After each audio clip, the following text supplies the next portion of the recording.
rejoindre, très heureuse de vous rencontrer. Nous sommes à l'heure de notre très belle émission Carte sur table. Carte sur table, c'est une émission sociopolitique qui vous informe à temps réel des analyses, des reportages de tout ce qui se passe ici dans notre très cher beau pays, le Congo. Comme c'est une émission bilingue, nous avons l'habitude d'aborder cette émission beaucoup plus en lingala pour valoriser notre langue nationale. Bientôt, ça serait international. Qui boude Nakaboudé. Là, je m'en tape, ça n'engage que moi. En tablette d'aujourd'hui, je vais aborder des sujets délicats avec vous, nos très chers fidèles téléspectateurs sur notre chaîne Panther Info TV désormais. Nous sommes là sur notre chaîne Panther Info TV. Partagez cette émission, likez et s'abonnez-vous massivement. Et veuillez vous abonner massivement sur cette chaîne pour ne pas rater de vérité sur vérité. Donc, Toko Panzakan Teke, comme habitude, na chaîne Eye, Toko Lobakabo Solo, donc pendant Teke, si na chaîne, excusez-moi, na chaîne Oabiso, il y a Panther Info TV. Toto me la cabino bo solo penza ndeko ona na sabonate a s'abonner bandeko bo kolanda biso ceux qui vont s'abonner na chaîne oya biso bo pesa biso pe makasi bo ko motiver biso, c'est une façon de nous motiver. Et puis ya ko sunga lit oyo tozali kosala biso nyonso tout ensemble et kozala malamu ezali moko ba participation na bino o tokosenga bino juste abonnement bo s'abonner bo tala ba vidéo na biso bo landa kango à l'intégralité tokosa be milaité mais juste moyen ezaki information et les cas pe bo bana ko partager yango po to sala to continuer lit na kati ya chaîne et Panther Info bato nyonso tout bo kolanda ngai sans plus tarder ndeko kolanda ngai s'il vous plaît, surtout sur rosa congolais ou congolaises de père et de mère, surtout même des 50, il y a bon sens bo s'abonner na chaîne Abisso. Il y a Panther Info TV na chaîne Oyo, il y a Panther Info TV numéro na biso ezali affiché yango wana beaucoup zabiso à temps et à contre-temps ngomano surtout beaucoup kako zabiso toza wana. Merci sans plus tarder bande kote ko panzer non teke na émission et ya carte sur table koloba na bino bo solo nini makoleka na mboka na biso tokotika te tokopanzaka toujours teke. Pour na Congo on n'a pas le choix.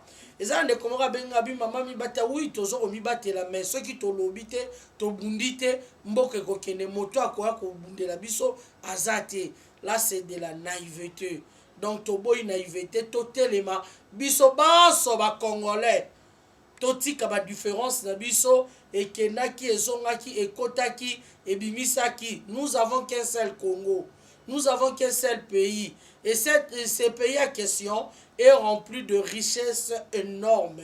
C'est ma richesse wana ezali ya ngai ya yo ndeko so landa ngai ya bana na biso ya bakokolo na biso ya des générations on nzamba pesa biso gratuitement. Tosengaki te nzambe nda pesa biso libonza wana esengeli to batela héritage wana to protéger on peut to salela yango po eza ya biso. Sans plus tarder bandeko, merci na grand frère propre, le président de la République démocratique du Congo, mon président, hein, parce que toi un président Mokobo Kitabo Mataya qu'un seul président, Félix Antoine Tshisekedi Tshilombo, c'est lui le seul et l'unique président. Parce que Moutoua qui n'a pas engagé nation ezalaka kaye. Les garants de la nation ezaka kaye. Qui bout na kaboudé mais c'est la réalité. C'est vrai. Donc qui bout na kaboudé. Bandeko coup d'état raté. Coup d'état raté, balkanisation échouée. Coup d'état raté. Bona nanga malamu mingi. Balkanisation échouée. Que vient faire le roi de la Belgique au Congo? Coup d'état raté, balkanisation. Dans le moment où coup d'état est salama, on va profiter de la balkanisation et échouer. Maintenant, que vient faire le roi de la Belgique au Congo, Bandeko? C'est quoi sa mission? Boyebi Bandeko, tokopanzaka toujours nteke. Na logique des choses, wa Belgique azali moto oyo esengeli teke ayaka biyelaka yelaka ayaka beaucoup plus soki tolobi rendre biso visite na Congo akoya na moment nini na moment porteur oyo ezali tantôt fête ya indépendance parce que bango bakolonisaki biso akozanga te na le 30 juin eleko ya mois de juin ekosala problème te. Mais tout le monde est anticipé. Ayola ya na juin aye azoya le 6 mars awa. Bande kona ngai pona ngai d'après nga. Yana ningi to partager ngai na bino. Émission on de kono sota so landa ngai a partager on s'abonner na nous et puis au partager émission eye. Grand frère c'est Routi Koyo na France aux Hollanda boza ebele. Obozili baku penza kolanda ngai na poko ya lelo bande ko partager émission oh s'il vous plaît bande ko na biso na Kasai na Est na Ituri Isiro partout Masisi Kolwezi partout bozolanda biso bo partager émission pour na intérêt na biso pour na ngai cause ya visite ya wa Belgique oyo eza clair te. Après leur plan échoué à balkanisation, c'est là qu'il vient lui-même en personne. Lui-même, le roi de Belgique, il vient en personne. Parce que, Belge, confiance. Nous sommes 3 pays en Afrique centrale. Oyo Belgique est colonisé biso. Biso, Rwandais, Burundi. Ces 3 pays au Belge a colonisé. Bango batu bakatelaka biso étendue ya Congo. Pour la cupidité na bango ya Léopold II à l'époque, amonaka nyonso to ezaki ya biso a tracé ndenge sengela maki. Mais lelo boye kokamwa eloko zolekela ngai Belgique kaka ye moko wana akotia confusion na mitu na biso na ba Rwandais kolobate parti ya Rwanda et kota na kati ya Belgique. Allez-y comprendre. Ce ne sont pas des gens qui nous pouvons faire confiance la Belgique. Ces gens-là, le Belge, nous ne pouvons pas leur faire confiance.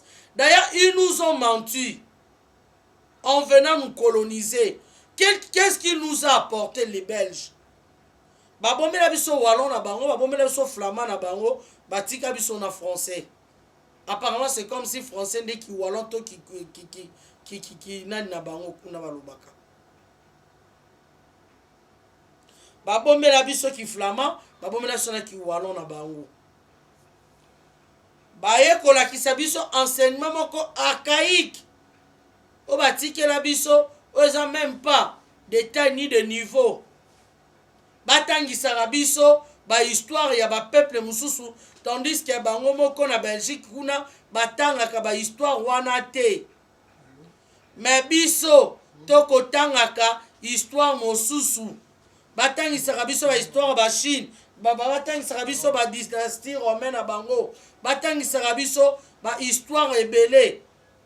Ba révolution na bango américaine ni même histoire ya Belgique toyebi yango te. Ni histoire na bango ba Belge toyebi te. Bandeko, je vous le jure, ces gens ne sont pas des gens qui reçoivent la confiance.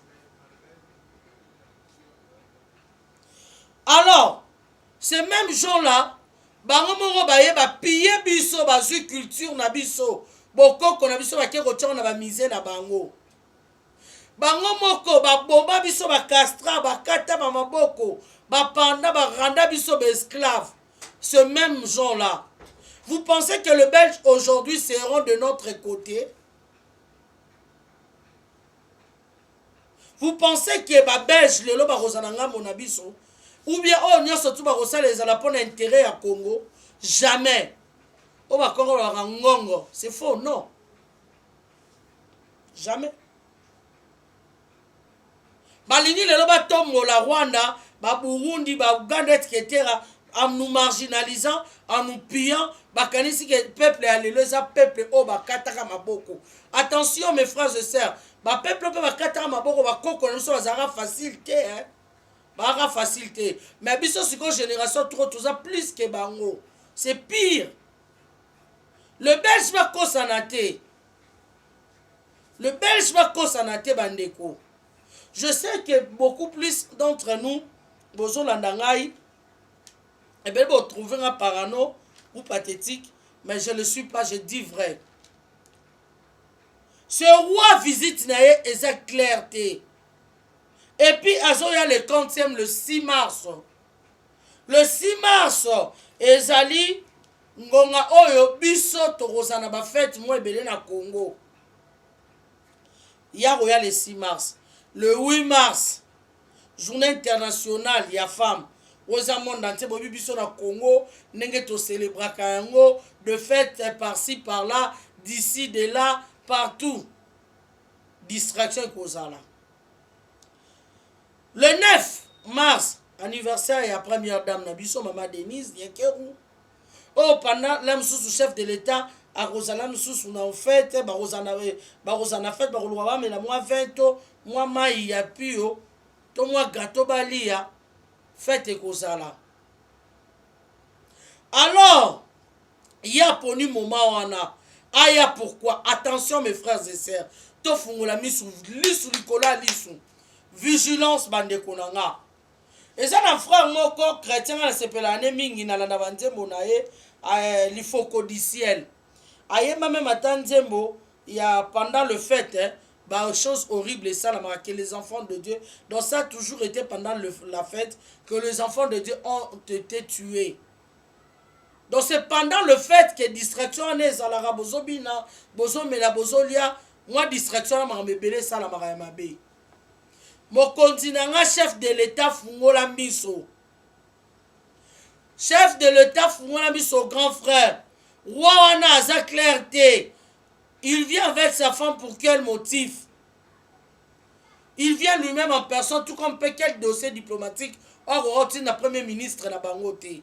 Mais lui il vient pour faire quoi négocier dans le barato ça est toujours ma prière est belée charge à Congo ils ont charge à Mokili Mobimba parce que Congo ils laisse à monde entier ils vivre dans Congo sans biso monde de vivre été donc Zambé et puis Congo alors tout ce monde là donc ils convoitent toujours car le Congo ils ont voulu balkaniser Congo na ba rené na banga ba kindoki.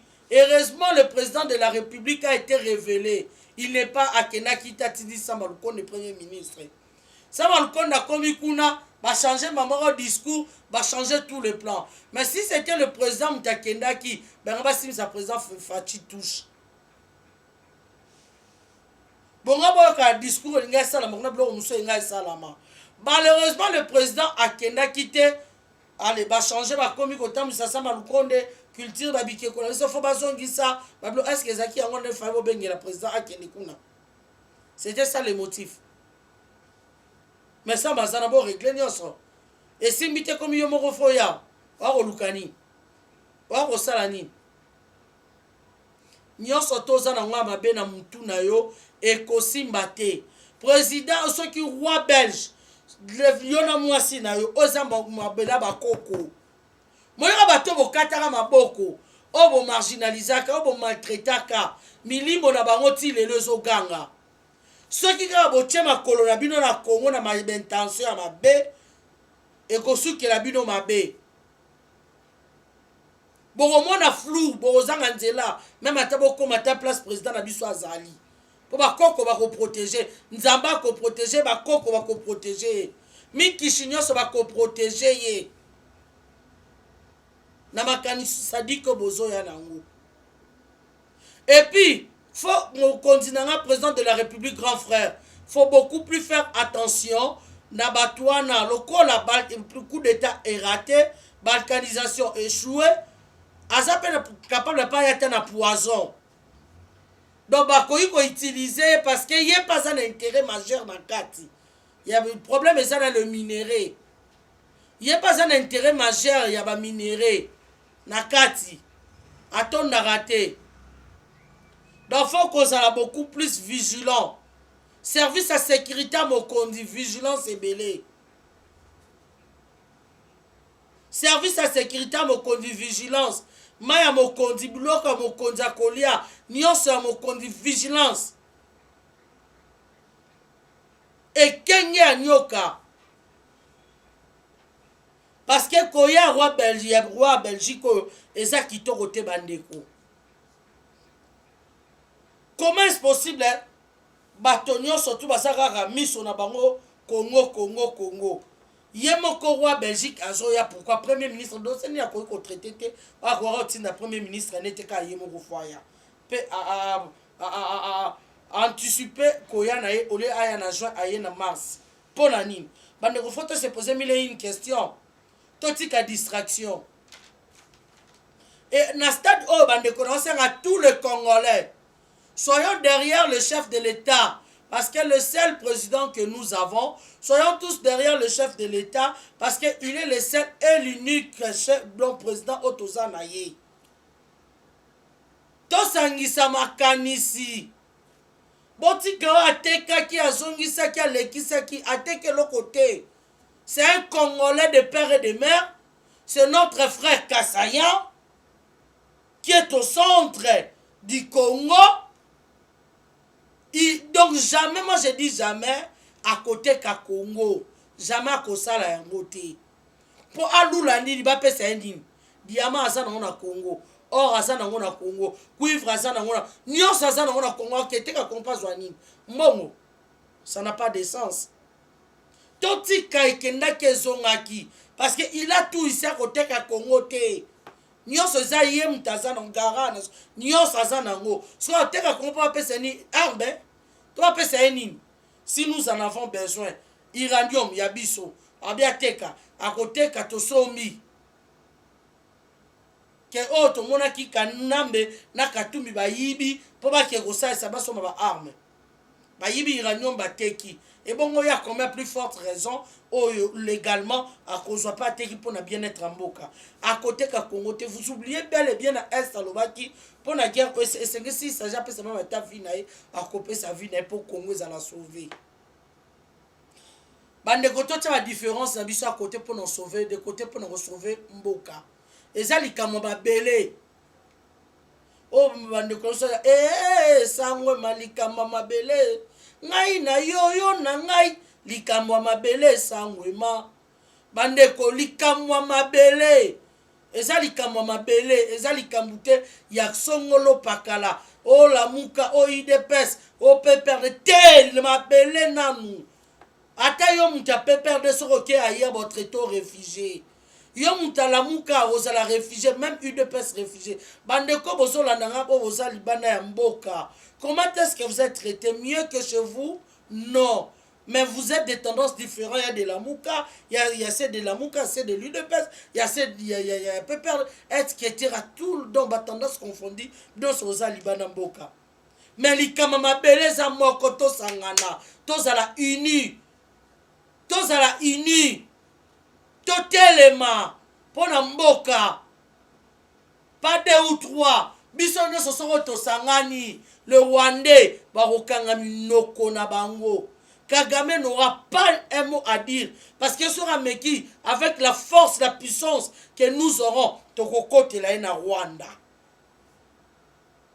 Rwanda est minuscule et biso batoze belé boye bandeko. Bomote ba bomi biso ba congolais ba baiser biso trop. Mais assez. Il faut toute la différence de côté. Soyons unis. Allez-y de l'avant pour notre pays. Soutenons la vision du chef. Soyons derrière le chef de l'État. Tous les décisions sont surtout efficaces. Chef Azawana, donc ceux qui ont un problème, tu même un problème, tu as idée de biso eza boye.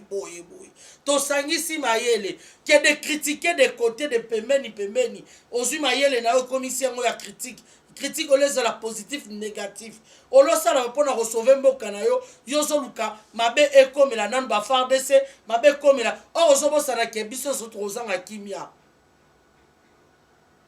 Ba Rwandais, ba étranger, bazana besoin balkaniser mboka, oh bazo la pongité. Et pourquoi on a tozo la pongi jusque là?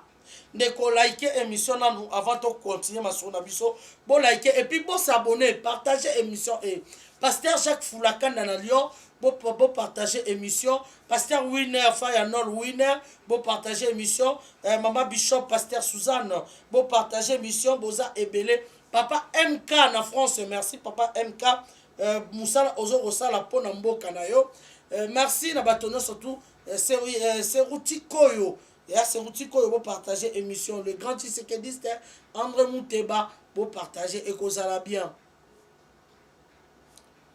Papa Mohamed Kalenga ina lumasho zo rolandanga papa Ali Kalondo Kandolo zo landanga pour partager émission et bo like et kozala bien batu bo s'abonner. De quoi zo s'abonner émission et à s'abonner et à partager au poto qui n'est bien ça intérêt majeur ya mboka. Bande konangai tozonga biso moko uni. Ces gens nous ont divisés. Ces gens baya basala biso. Oyebina fu la parenthèse mo munke. Dernièrement couvre-feu sili na Congo. Na mboka na biso couvre-feu za susute. Na auto kene matanga moko na kene matanga. Na zozonga moi un peu tard. Na ba ki batu osana bango. Bande konazo zonga ba point chose à la rake. Bar ezalaka dans makele les banini matbala la raté à ma grande surprise nazo na kuti ba venir nyoso teza ba prince ba venir ba balaba il y avait du courant nié même le bar sec ah bon donc président édiqué bisoko changement de mentalité donc ba bar eza nango couvre-feu sili mais ba doivent ne sous na ba bar té donc moula pété le roté donc mais ça ne va pas avant donc ça n'est bien wow donc il faut éducation boy donc même l'état a sa responsabilité il y a quoi éduquer biso donc régime passé ba kanambe ba bebi saka mitu na biso et ya ba on to réfléchir na banda ku ezate soit ceux qui battent église ceux qui bande on ndenga mabete na critiquer l'église té na avenir moko beaucoup ta plus ou moins 10 ou 12 églises na avenir moko avec 10 ou 12 mais congolais motema mabe congolais zo inande connaît congolais à quoi servent ces églises là ils ont servir biso na nini parce que bolingo ezali oyo message clé Jésus-Christ atika l'amour du prochain mais entre nous on se haïs na promo ko lingate okolingate mais tala l'église et le bina ngata frère na ngaba bi l'église na sote sala ah so ezaki ata ba mosquée mais on a bolingo ngaki sala na ba quartier nyo surtout entre nous le Congo parce que les musulmans basa na bolingo moko entre eux okolingate ils ne se trahissent pas mais nous les chrétiens on se trahisse facilement en tout cas bandeko na critiquezaki parenthèse na fungola ki le gouvernement a na part paye quelque part biso boko pe toza na part alors le gouvernement a bebisaki biso par na biso ça comme biso motombi bongisa c'est notre devoir réunissons-nous l'unité ezaka force bako balkaniser mabele na biso te barobanga biso ndenge zana nani bilo boni batake na susu changa na Afrique d'ici Afrique d'ici de comment bangisa Afrique d'ici de bangisa donc so on lui otondi te ko ki jamais ko en Afrique bonyama po bakolo mabele bazali bazulu bango mo bakanga mabele na bango donc bakolo mabele bazali bonyama kuno okende te baroya benda bayebi yo na mwasi na bana na yo okufi pe na mboka no baleli yo etali bango te batazo banga Afrique du Sud pourquoi pas batu banga biso ba congolais ndenge baso banga ba sud africain ndenge baso banga ba zulu biso beto koma bongo to bangisa ba ennemi na biso to bangisa ba étranger o ba ya ko boto la biso na mboka na biso bloko na biso mo basa ko boma biso moko sans plus tarder bandeko na fungula bino parti oyo to kende totala nanu to na nanu veter oyo. Comment est-ce possible na mboka na biso moko les Congolais tisiko basa marginalisé baye ba buki bandako nazo fungula bino teke. Voilà, peuple congolais basa na souffrance pour la société qui bat le gold mining. tala esika bato bavandi nango tala pasi moto azalaki na ndako na ye malamu baya babukela ye ndako tala esika avandi nango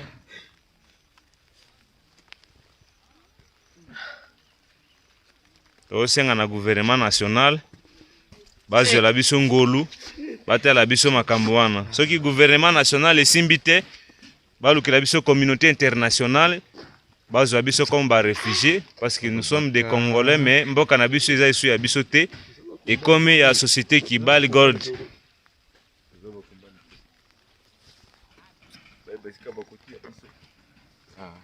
RDC esombami déjà na société Kibali Gold ye asombi na makila na bato nyonso nde azosala oyo alingi kosala ngo tala kaka nsima na ye eloko azosala babiloko na bato baloni bato baza na kati ya pasi mbula pe ezonoka voilà situation eza kopase na cité minière de Durba province du Haut-Uele territoire de Wacha esika toza bozomona événement outi koleka ata olamukelika tongo moko machine ekomi na porte na yo babuki ndako na yo balobi zwa bima kende oza na esika na Congo te société Kibali asa somba Congo mobimba. Voilà des retours sur ce plateau bandeko. Oh boti kolanda wana ezali eloko vrai histoire vrai ezo sala manakati ya Congo na mboka ya Durba. Durba eza na côté ya Isiro bandeko bobi Isiro Kisangani. Dans le côté ya Isiro na kati ya Congo. Mboka na Durba. Est-ce que boka biso ba Congolais mboka ya Durba? Durba wana ça vient de Durban.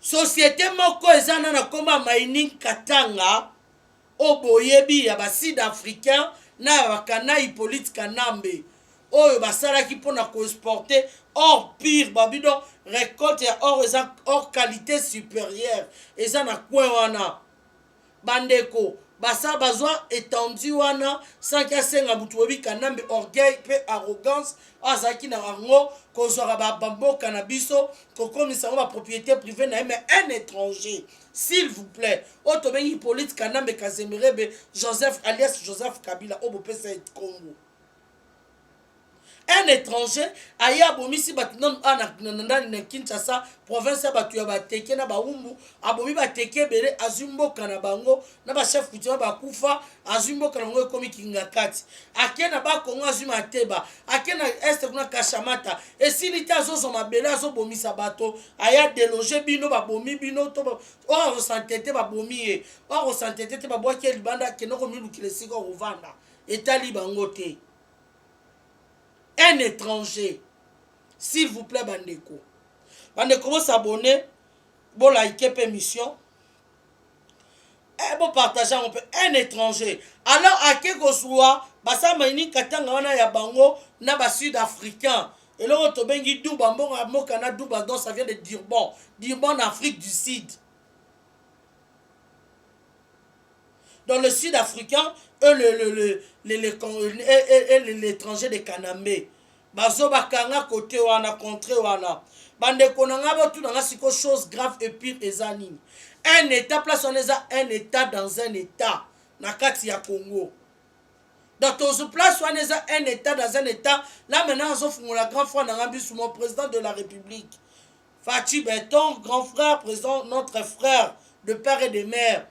Papa kota dossier wana ya esika wana ya Durba wana moka Durba c'est un état dans un état.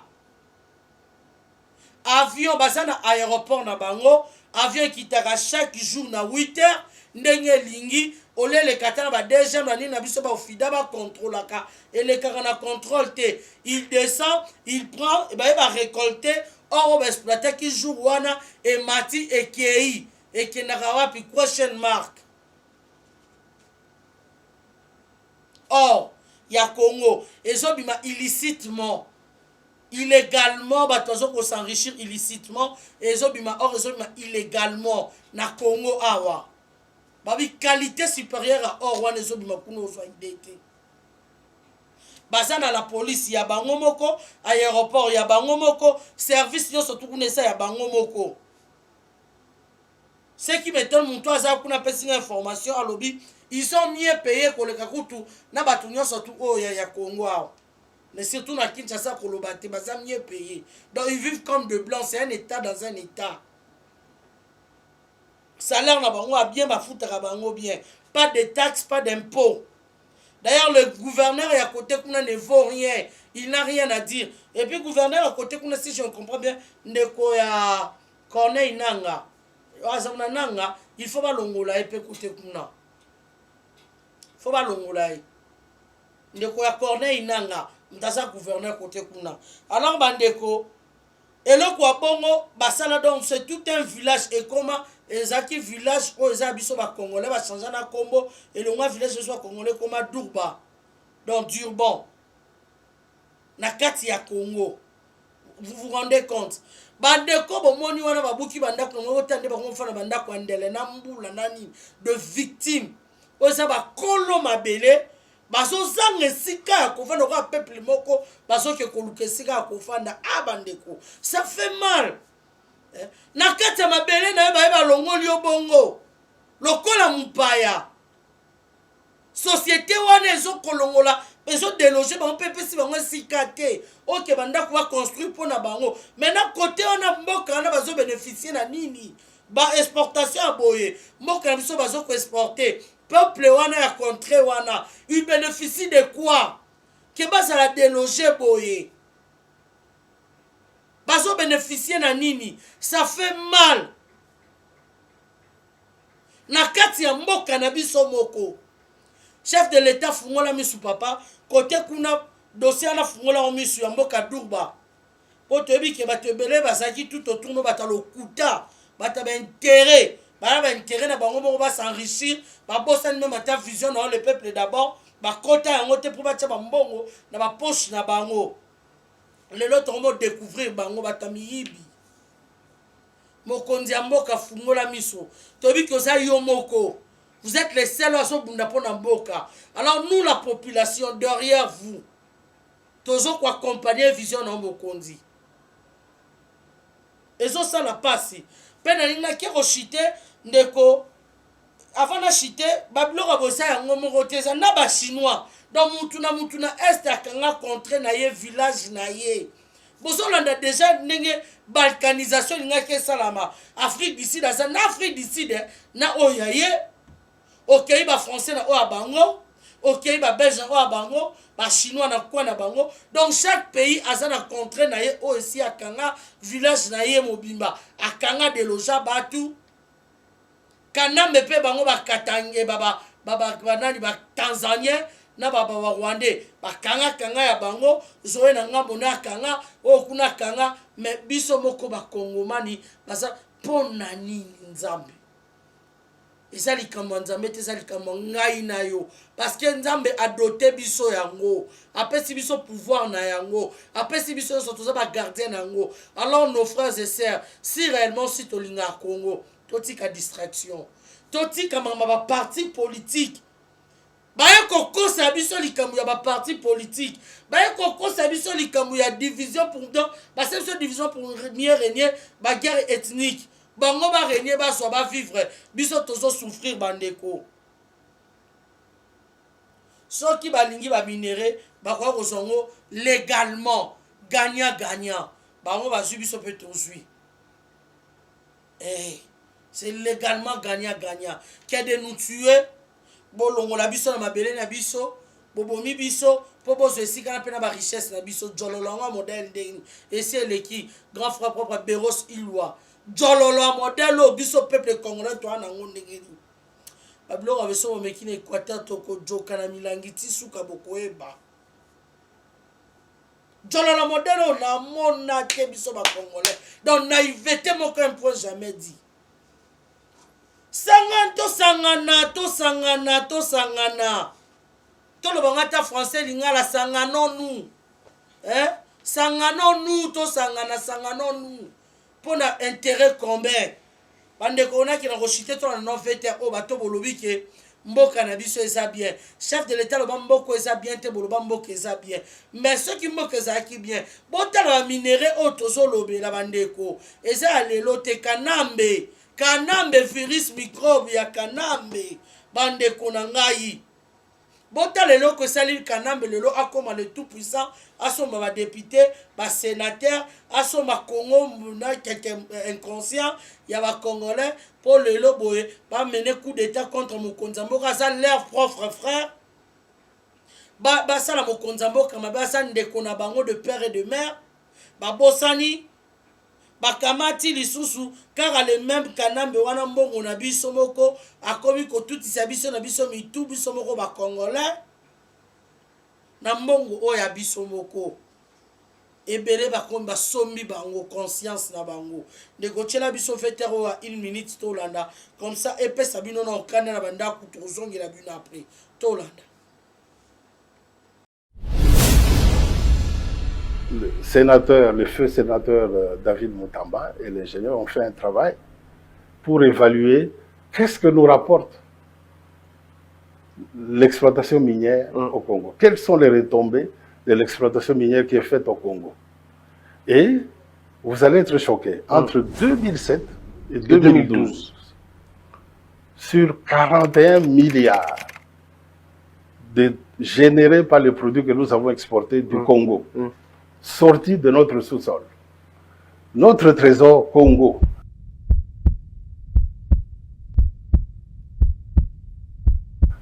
n'a eu que 1 milliard de dollars.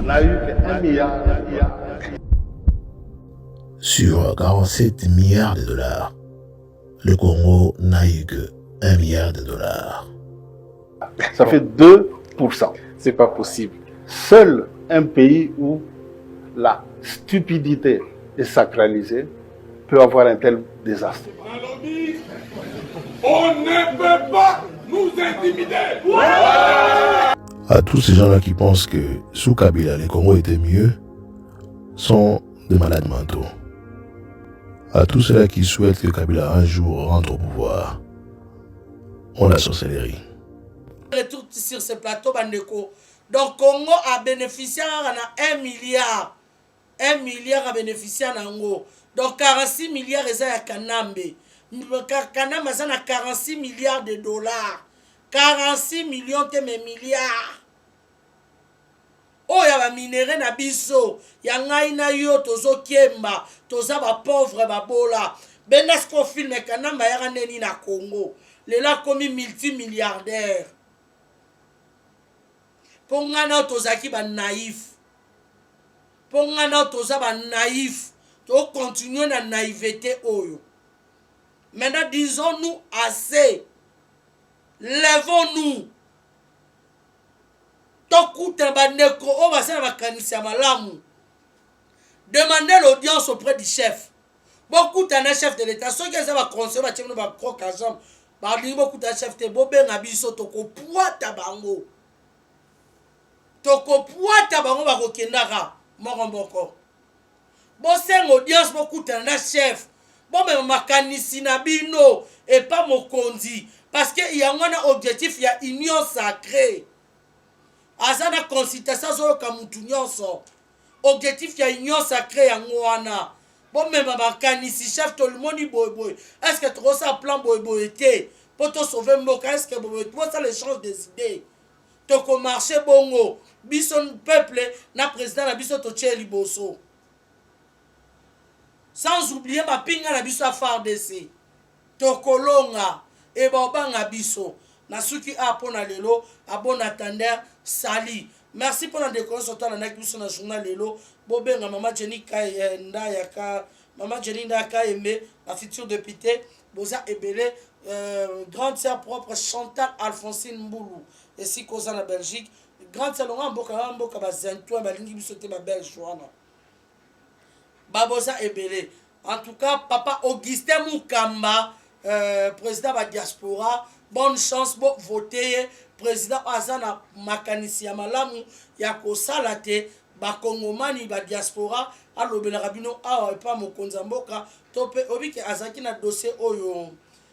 ba diaspora belé ba yiba escroquer bino mapangu ayaki pendant na liti ya ko bundela bino ko bo récupérer ba mapangu na bino ba mikanda na bino à sécuriser bino. Donc c'est un monsieur au azana makanti ya malamu Augustin Mukamba na Suisse pour soutenir élection à l'écart. Merci beaucoup na bande konyo surtout au basaki pendant ba kwa kolanda ngai tokutani mbala sima oyekoya bye.